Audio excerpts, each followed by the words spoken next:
Sí, buenas tardes, ese público que nos está escuchando a través de los 107.9 Radio Z, el Factor.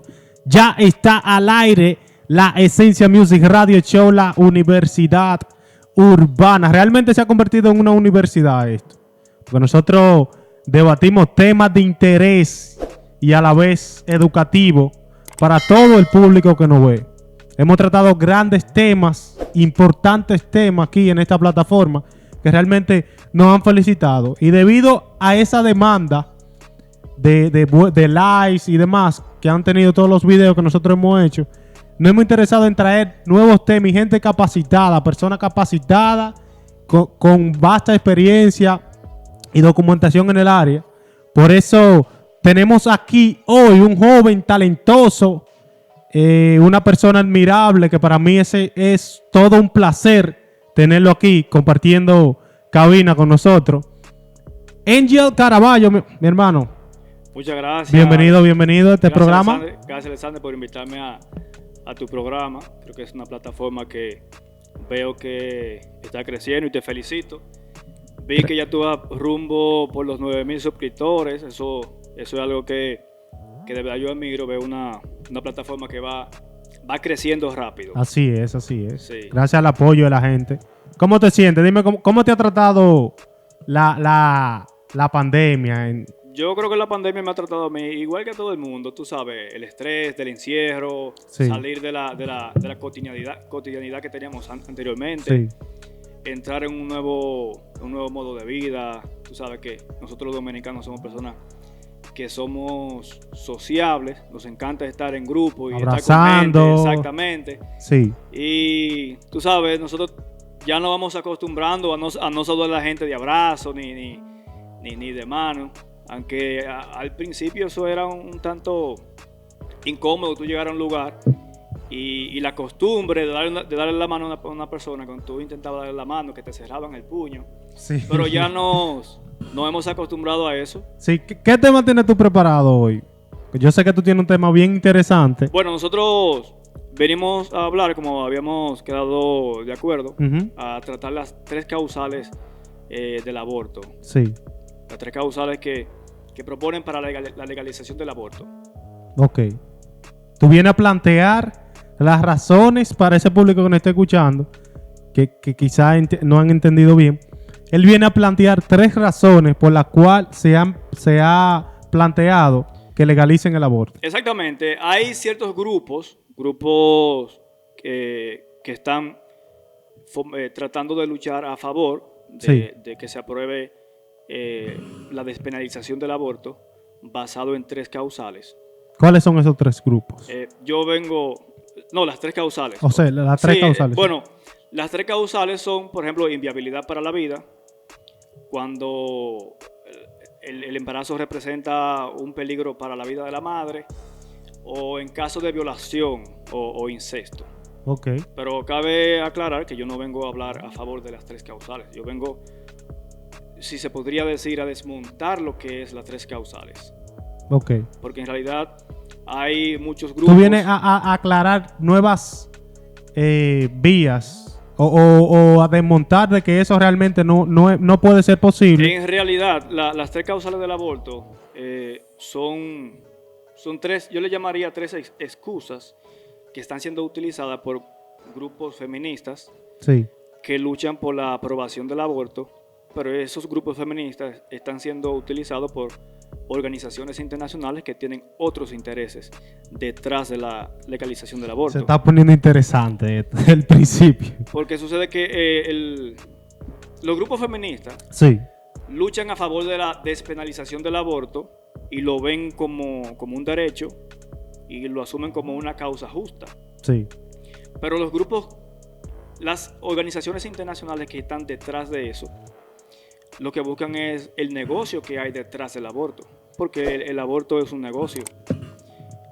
Las organizaciones feministas... ¿Por qué es un negocio el aborto? Porque las organizaciones feministas luchan por la despenalización del aborto, que se haga de manera segura y gratuita, pero sería de manera segura y gratuita para quien se practica el aborto, pero no es gratuito para el Estado. Eso es un negocio no lucrativo.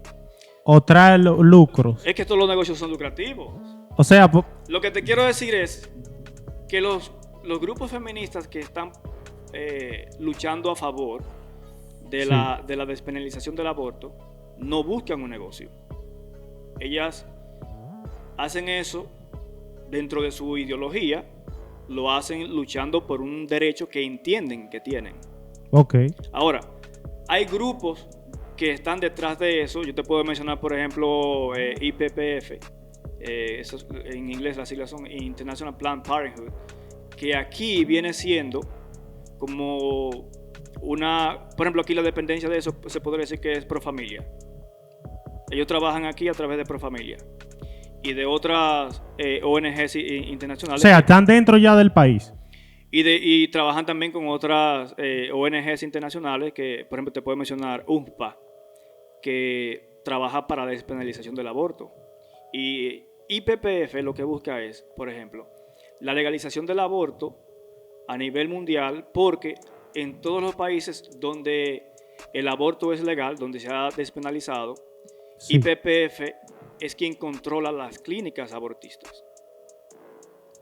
A nivel mundial hay más de, yo te podría decir que más de 66,000 clínicas abortistas.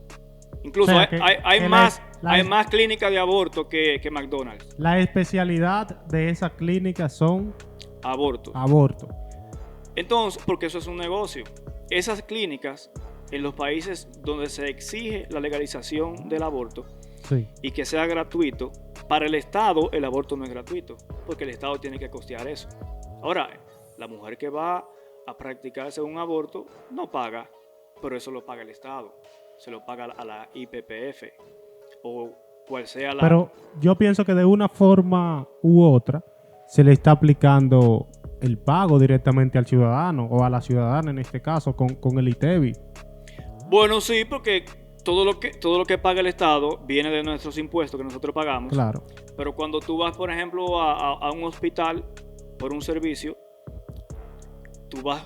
No se paga directamente. Tú no pagas por el servicio. Exactamente. Ya. Pero el Estado está pagando por eso, sí, por sí, los impuestos que tú pagas indirectamente. Claro. Entonces, aquí lo que se hace es que se le quita el pago directamente al ciudadano y lo paga exactamente. El gobierno. Y, por ejemplo, una de las causales que se menciona con la legalización del aborto es, por ejemplo, cuando la vida de la madre corre peligro.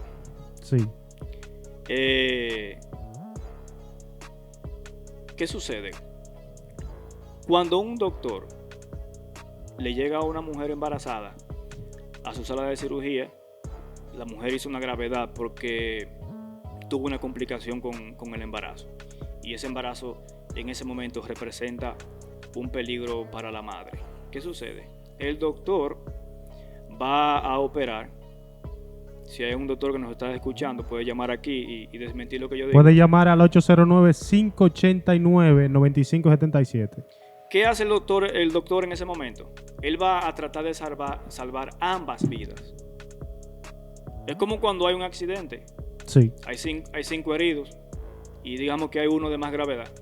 ¿Qué hacen los paramédicos? Pues le dan asistencia al que tiene más gravedad. Claro. Para tratar de salvar la vida de él. En ese caso de que una mujer llegue con una complicación a un hospital, el doctor va a tratar de darle asistencia a la persona que tenga más gravedad, ya sea al bebé que no ha nacido o a la madre. Pero el doctor va a tratar siempre de salvar ambas vidas.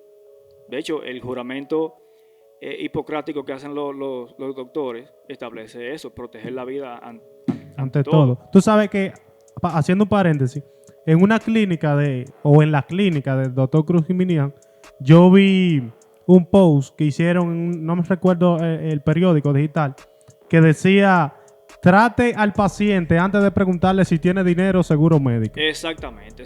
Porque en realidad esa es la filosofía de los médicos. Sí. Salvar la vida. Entonces el doctor va a tratar de salvar ambas vidas. Ahora, si dentro de la operación resulta que no se pudo salvar la vida de la madre o no se pudo salvar la vida del bebé, el doctor no tiene ninguna culpa, ni moral ni legal. Pero se han dado casos de que no se puede salvar ninguna de las dos. Exacto. pero el doctor va a tratar de salvar ambas vidas. Sí. Ahora, si el doctor no pudo salvar la vida del bebé, el doctor no va a tener ninguna sanción, ni moral ni legal, porque ahí no hubo intención de cegar la vida del bebé. Ahora, si una madre, porque siente que va a tener complicación, va a una clínica y el doctor, sin haber alguna complicación mayor en el momento, le practica un aborto a la madre, entonces ahí él estaría incurriendo en lo que es cegar la vida del bebé intencionalmente. Ahora, en el caso hipotético de que surja una emergencia en donde esté en peligro la vida de la madre, por ejemplo, hay embarazos que se desarrollan fuera del útero, entonces esos embarazos usualmente traen complicaciones. ¿Qué hace? Esa mujer va a ir a una clínica porque tiene una complicación de salud. Pero ya eso realmente es algún caso emergente. Exacto. Entonces, ¿qué se hace? La ley no estipula en ningún momento un castigo para el médico que le salve la vida a la madre, porque en ese momento su vida estaba en peligro. El médico, claro está, bajo la ética médica, va a tratar de operar tratando de salvar ambas vidas. Él va a tratar de salvar la vida del bebé y va a tratar de salvar la vida de la madre. Entonces, ahí el médico queda eximido de toda culpa. Entonces, no hay que legislar para que se pueda abortar desde que se presume que el embarazo puede representar un peligro para la madre, porque es que eso va abriendo brecha para otras cosas. Tú sabes, por ejemplo, cómo funciona muchas veces el sistema en este país. Hay personas que solicitan trabajo en una empresa, sí, y le exigen un certificado médico. Muchas veces aquí se puede conseguir un certificado médico sin haber visto un médico. Claro, sí, sin análisis. Exacto. Entonces, sí, claro, si alguien consigue de alguna forma, una mujer que quiera practicarse un aborto, consigue un documento que certifique que ese embarazo representa alto riesgo para ella, ¿verdad? Representa, sí, un peligro para su vida, y está legalizado, ¿qué va a hacer? Ella va a ir a practicarse un aborto. Pues entonces ahí está la otra causal, que es cuando inviabilidad para la vida. Y mucha gente piensa, por ejemplo, que inviabilidad para la vida es un niño que va a nacer ciego, un niño que va a nacer, por ejemplo, con síndrome de Down, un niño que va a nacer con alguna deficiencia física, con algún impedimento físico o alguna deficiencia mental. ¿Qué sucede? Aún la medicina no tiene forma de cómo asegurar a ciencia cierta de que un bebé va a nacer con algún defecto. Se pueden hacer estudios y determinar, por ejemplo, que a un niño no se le ha formado completamente una pierna, que no se le ha formado debidamente un brazo. Pero yo te pregunto a ti, y le pregunto a los que nos están escuchando ahora mismo, una persona porque tenga una deformidad en un brazo o en una pierna, ¿se considera de que su vida no es viable? No, realmente no. Yo tengo amigos que le faltan extremidades de nacimiento. Exactamente. Entonces son personas que tú les preguntas que si quieren vivir, te dicen que sí, que tienen las ganas de vivir. Ahora, ellos quisieran que su vida fuera diferente. Claro. Ahora, lamentablemente, nacieron con una condición, pero por eso no lo vamos a condenar a la muerte. Claro que Entonces, no. nosotros no podemos jugar a ser Dios y jugar a decidir por esa persona sobre la vida de un tercero. Exactamente.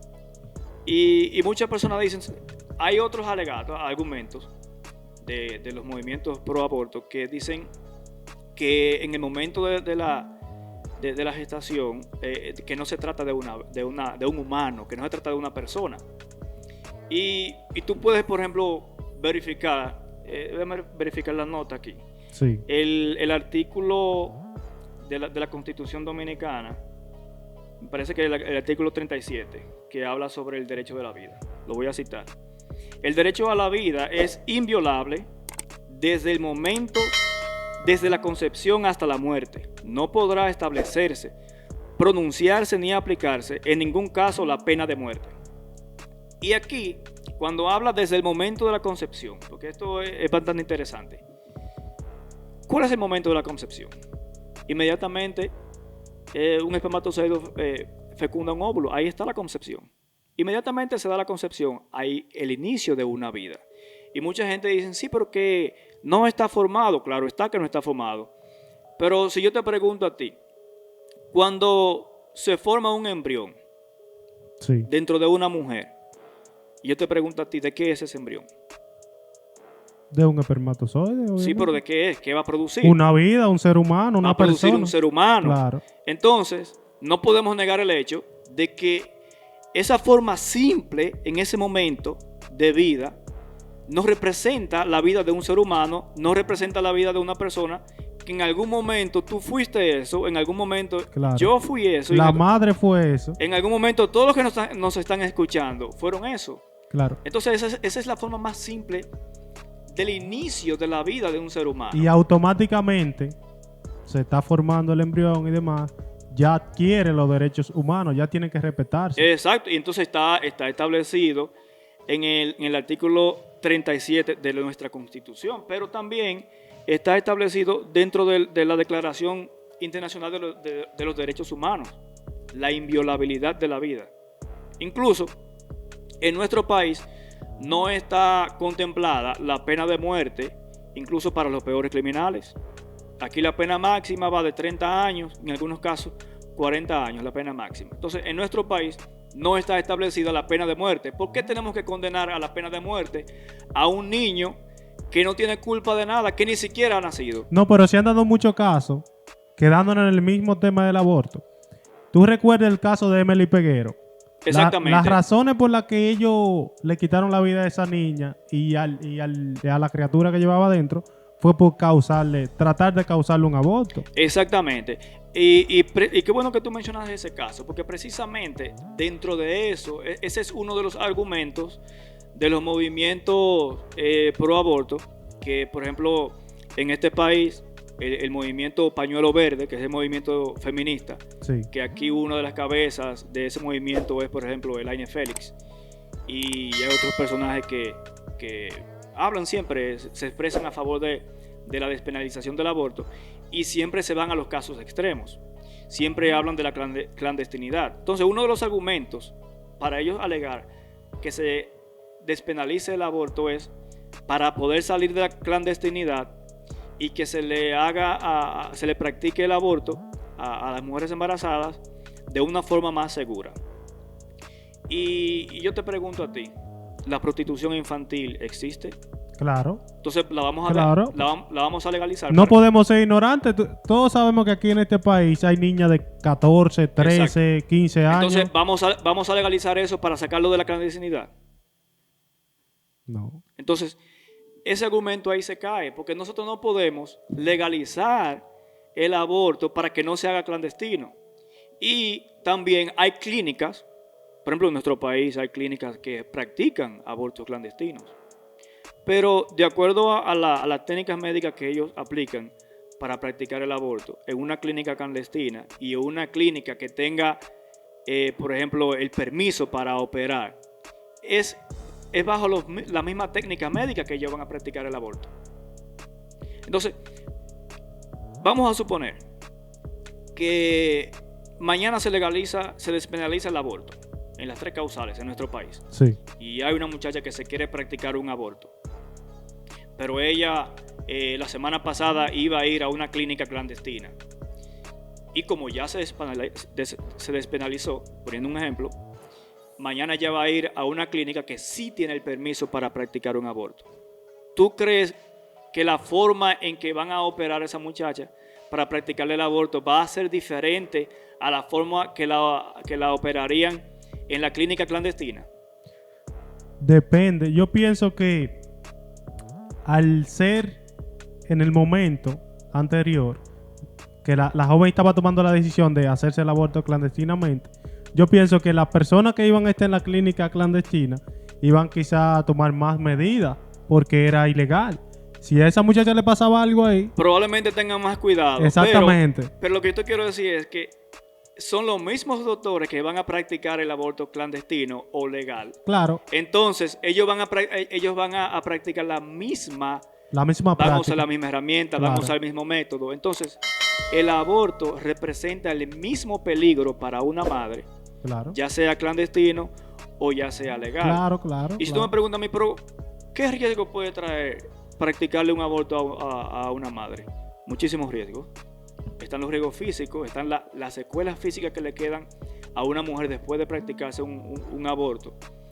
Que yo no soy médico, y un médico te podría hablar en más detalle de cuáles podrían ser las secuelas físicas que le quedan a una madre luego de practicarse un aborto. Y se han dado muchísimos casos a nuestro alrededor que casi el 90% de las personas que nos están viendo y nos están escuchando han vivido una situación con una mujer que haya perdido un bebé. Exactamente. Y duran meses, días, semanas. Para poder recuperarse físicamente. Pero ahora vamos a la secuela psicológica.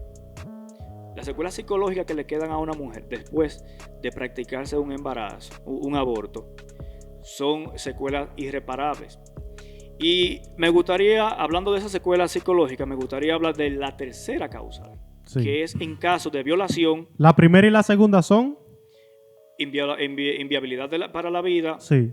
En caso de que el embarazo represente alto riesgo para la madre, y en caso de que de violación o incesto. Okay.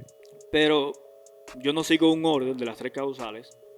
Ahora, en caso de violación, se dice que es bastante frustrante para una mujer tener un bebé fruto de una violación, y ese hecho no lo podemos negar. Yo creo que el hecho de que una mujer pase por el trauma de una violación es algo que nunca se le va a borrar. ¿Tú crees que esa es una de las causas más justificables del aborto? Fíjate, porque el asunto es que dependiendo de la persona, porque es que las razones van a depender de quién se quiera practicar el aborto. Claro. Ahora, cuando nosotros pensamos en que una mujer pasó por la terrible experiencia, que eso no debería sucederle a ningún ser humano, de ser violado sexualmente, las consecuencias que eso trae, las consecuencias físicas que eso trae, y la consecuencia psicológica que eso le trae, el trauma, esa mujer va a tener un trauma para toda la vida. Así es. Entonces, se dice que es algo traumatizante para una mujer tener un embarazo o traer un bebé fruto de una violación. Pero fíjate, menos de un 1%, pueden revisar las estadísticas de la Organización Mundial de la Salud, pueden revisar las estadísticas de la Organización Panamericana de la Salud, pueden revisar las estadísticas del Ministerio de Salud de nuestro país. Menos de un 1%, y en algunas regiones menos de un 2% de las mujeres que sufren la terrible experiencia de una violación quedan embarazadas. Pero entonces, vamos a plantear... Eso realmente yo lo he visto en películas y novelas. Vamos a plantear la situación de que de ese 1 o 2% de las mujeres que pasan por esa terrible experiencia de una violación, de ese 1% vamos a ver cuáles están dispuestas a realizarse un aborto. Y eso es algo que nadie podría negar, la terrible experiencia que sufre una mujer. En dado caso, vamos a poner un ejemplo. Luego de una violación. En dado caso que una joven sea violada por un pariente familiar muy cercano, que se han dado muchos casos. Sí, bastante. De padres, no, mayormente los casos de violación son de personas cercanas, familiares, padres, sí, hermanos, tíos. Pero fíjate qué sucede, porque aquí no podemos enfocarnos en el asunto de que la joven fue violada, porque eso es un hecho que no podemos cambiar. Sí. Ya pasó. La violaron. Ahora, ella cayó en esa desgraciada cifra del 1% que quedan embarazadas. Porque en el momento, como se da una violación, de la forma en que sucede, la mujer tiene una reacción física que reduce las posibilidades de quedar embarazada. En el momento que una mujer la viola, vamos a ver si está, por ejemplo, en su periodo de ovulación, si está en su etapa fértil y todo eso. porque no todas las mujeres que son violadas quedan con un embarazo. Si está preparada. Porque el problema es que siempre nos vamos al extremo. Siempre nos vamos al extremo de que si la violan, que si la viola su papá. Sí, sí. Nos vamos al extremo, por ejemplo, de que si representa peligro para la madre. Nos vamos al extremo de que si el bebé va a nacer con algún defecto congénito. Entonces, nosotros estamos analizando el hecho de que una mujer, cuando quede embarazada, fruto de una violación, tiene un trauma. Ya tiene un trauma que es la violación en sí, y tiene el trauma de estar embarazada de su violador. Eso es algo traumatizante. Sí, y se crea un post-trauma, podríamos decirlo así. Ahora yo te hago una pregunta a ti y a todos los que nos escuchan. Sí. Y si hay alguien que sea psicólogo, que estés escuchando, me gustaría que me desmienta.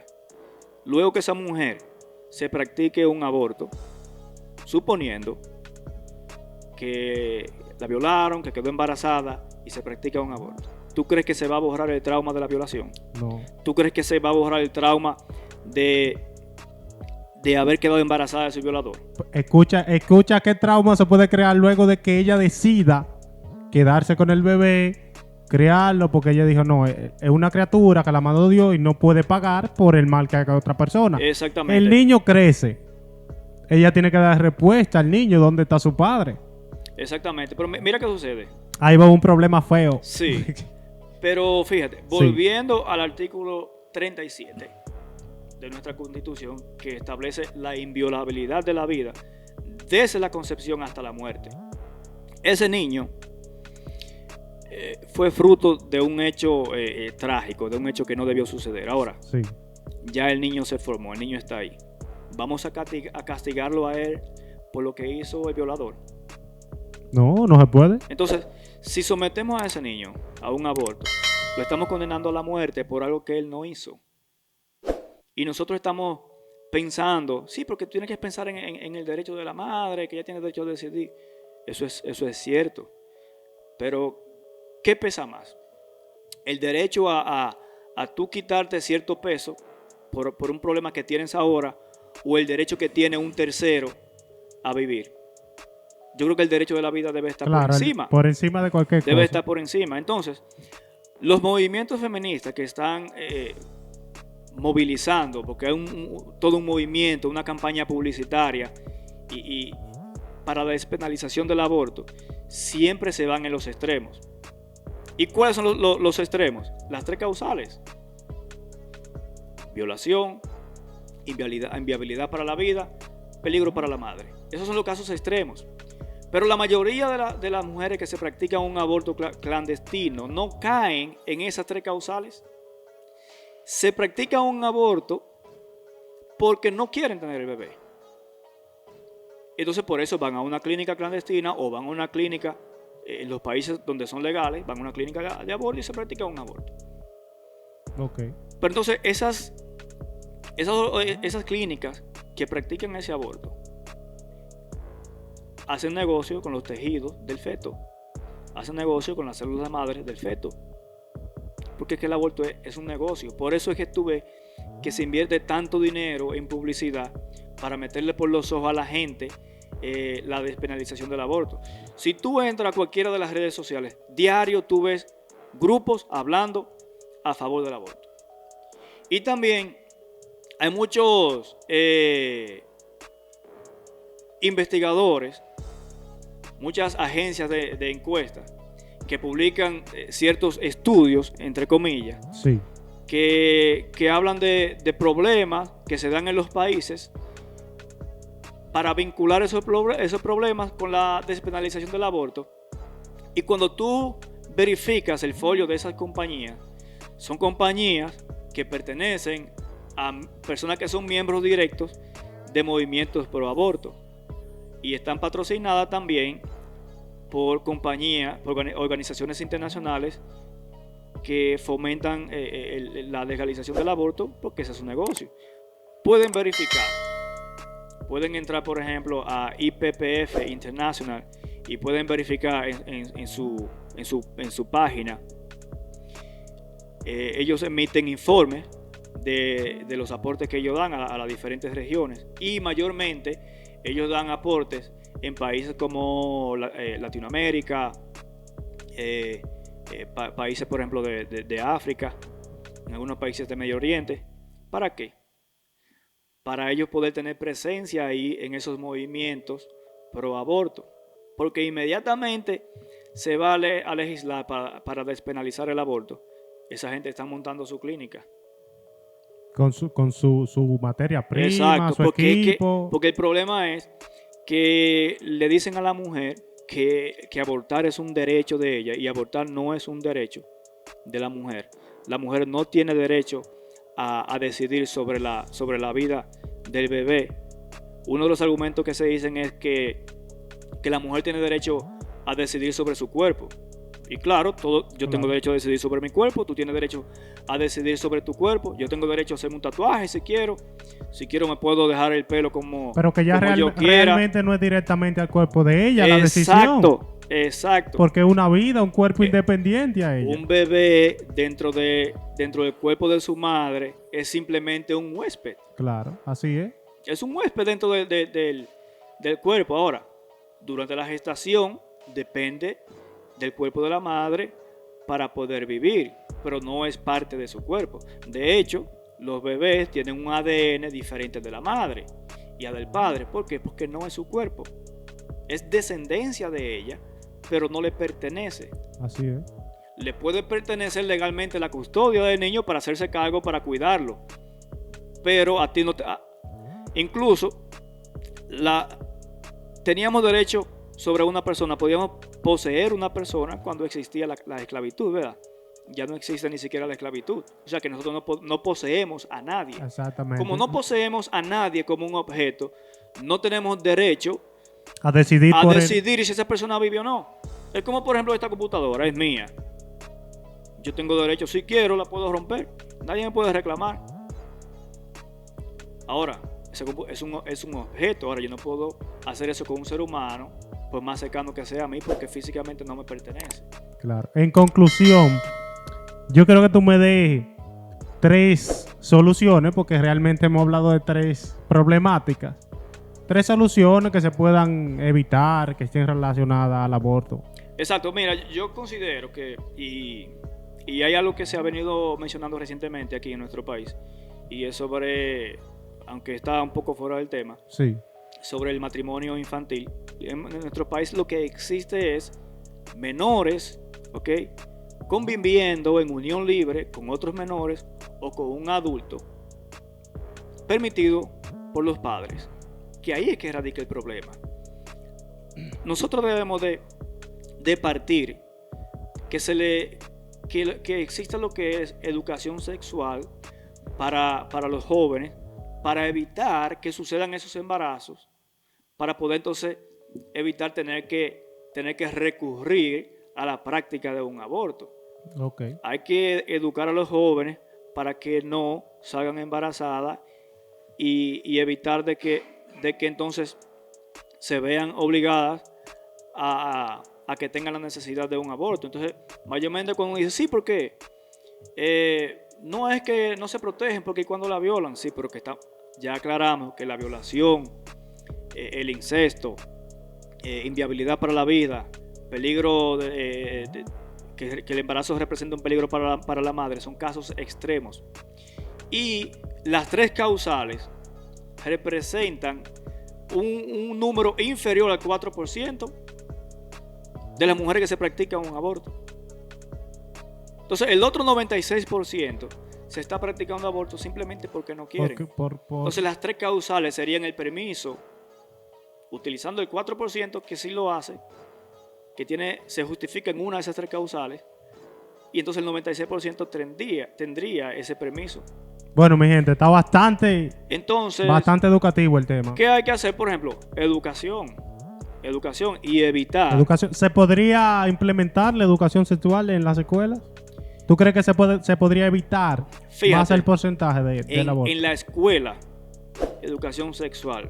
Porque el problema es que la educación sexual muchas veces depende de una interpretación personal de quien vaya a dar dicha educación sexual y eso puede entrar en ciertas cosas. Se podría manipular. Yo creo que porque educación sexual no es algo tan complicado. Yo creo que nosotros primero salir de los tabúes, pero eso debe de surgir en la familia. Es en la familia que debe de haber un mejor manejo, más comunicación entre las madres con sus hijas. Más cuidado. Entre las madres con sus hijos, pero también nosotros como sociedad estamos viviendo en un desorden. Tú sales ahora mismo y tú te paras en cualquier comadón de eso por ahí y tú ves menores tomando alcohol y fumando juca. Entonces esas menores que están tomando alcohol y fumando juca pueden ser víctimas de muchas cosas. ¿Y las redes sociales? ¿En qué sentido? En el sentido de que se exponen menores en las redes sociales con vestimentas exóticas y demás. Exactamente, eso es parte de la descomposición que nosotros tenemos como sociedad, porque muchas veces cuando vemos que surgen fenómenos, queremos culpar a esa persona de lo que está haciendo, porque esa persona es un reflejo de la sociedad. La mayoría de los personajes controversiales que existen en nuestro país son un fenómeno de su barrio, son un fenómeno de su entorno. Ellos no influyen en el barrio influye en ellos. Tomando en consideración eso que dice, la mayoría de esas personas que salen como fenómenos, atención a las personas que nos están escuchando, no están criando los hijos de esa persona que son mutiladas o demás por cualquier situación, ya sea sexual, fisiológica y demás. Eso no influye en nada. Y el asunto es que nosotros debemos de volver a lo que es la unión familiar y la familia como la base de la sociedad. Nosotros tenemos que darle más importancia a la familia, a la formación familiar. Tú puedes fijarte que no hay ni siquiera que salir a hacer un estudio o hacer una encuesta. Tú te fijas en tu entorno. En tu barrio, las familias en donde el padre y la madre viven juntos, en donde el padre y la madre son responsables con sus hijos, en donde el padre y la madre tienen cierto nivel de educación, cierto nivel de formación humana, difícilmente tú ves que los hijos anden en promiscuidad en la calle. Suceden excepciones. Claro. ¿Me entiendes? Suceden excepciones. Pero mayormente el descontrol social surge de la casa. Entonces nosotros queremos muchas veces exigirle al Estado que ponga control en algo que le corresponde a la familia. El comportamiento de la juventud no le corresponde al Estado regularlo. Al Estado le corresponde regular si tú cometes un delito. Al Estado le compete regular, por ejemplo, la educación que tienen que dar, la educación académica, la educación gratuita. La calidad de la educación. Exacto. Pero la formación en tu casa, las costumbres que tú tienes, eso es compromiso del hogar. Por eso es que a la familia se le da prioridad. Por eso es que cuando existe un acta de matrimonio, es un contrato civil. Por eso es que cuando tú naces, se te saca un acta de nacimiento primero para que tú seas reconocido como ciudadano del país en donde naciste, pero también para darle patria potestad a tus padres. Por eso en tu acta de nacimiento se pone tu papá y tu mamá, pero en caso de que tu padre no esté vivo en el momento de tu nacimiento, se pone un tutor, sí. Porque legalmente tiene que haber una persona responsable. Pero esa legalidad no es simplemente para que tú tengas un nombre registrado en el acta de nacimiento. Esa potestad que tiene ese padre y esa madre es para ocuparse de tu educación, de tu formación como ciudadano, para ellos ocuparse de vestirte, de alimentarte, pero aparte de eso también de formarte como ser humano. Entonces, es responsabilidad de los padres formar personas que no salgan a la calle a cometer actos delictivos, a violar, a atracar, a cometer ese tipo de cosas. Entonces, la forma en que estamos viviendo, la solución es volver a la familia, volver a la formación familiar. Pero muchas veces, cuando tú tienes, por ejemplo, una niña de 14 años que se va con el novio que tiene 17 o 18, 19, ¿tú crees que ellos podrían formar un hogar en donde puedan educar a un niño? No, realmente no. Probablemente sí, porque no vamos a ser extremistas. Claro, pero el 98%. Exacto. Probablemente sí puedan dar una buena formación a ese niño, pero tiene menos oportunidades de dar una formación. Primero, esa niña de 14 años no ha terminado ni siquiera el bachiller, no tiene una carrera universitaria, no tiene un título de un curso técnico, por ende tiene menos oportunidad de accesar a un trabajo de calidad. El joven, 17, 18 años, ya con el compromiso de un hogar, se le va a dificultar terminar una carrera universitaria o una carrera técnica. Podría haber una excepción si hubiera un patrimonio familiar. Exactamente. Salvo que no tengan la suerte de tener un patrimonio familiar. Pero si es una persona, por ejemplo, de clase media baja, ¿cómo va a accesar a una educación superior? ¿Cómo va a accesar a un curso técnico? Si tiene que ocuparse desde las 8 de la mañana hasta las 5 de la tarde para trabajar para mantener su esposa y su hijo, para poderlo criar. Entonces ese niño, porque su padre no tiene quizás acceso a un trabajo de más calidad porque no tiene ninguna formación académica, ese niño va a tener menos oportunidades en la vida. Ese niño va a tener menos acceso a lo que es medicina, alimentación y vestimenta, y educación, por ende. Bueno, mi gente, bastante educativo el tema. Realmente nosotros deberíamos de introducir un segmento aquí en nuestro programa para ser publicado en nuestro canal de YouTube, donde ya sea quincenal o mensual se elige un tema para que Angel Caraballo venga y lo podríamos hacer, verificar los temas. Claro está, si yo podría hablar de eso, porque no me gustaría improvisar aquí tampoco. Claro. Mi hermano, den las redes sociales ahí a la gente para que lo siga y le dé seguimiento a todos sus proyectos. No, bueno, mayormente yo uso Facebook, Angel Caraballo, Twitter, Angel Caraballo, Instagram también, Angel Caraballo. Sí. Mayormente en Facebook es que yo posteo los proyectos sociales que nosotros realizamos. Bueno, mi hermano, muchísimas gracias por aceptar la invitación. Gracias a ti nuevamente. Gracias a ti por la invitación. Para mí es un placer estar aquí.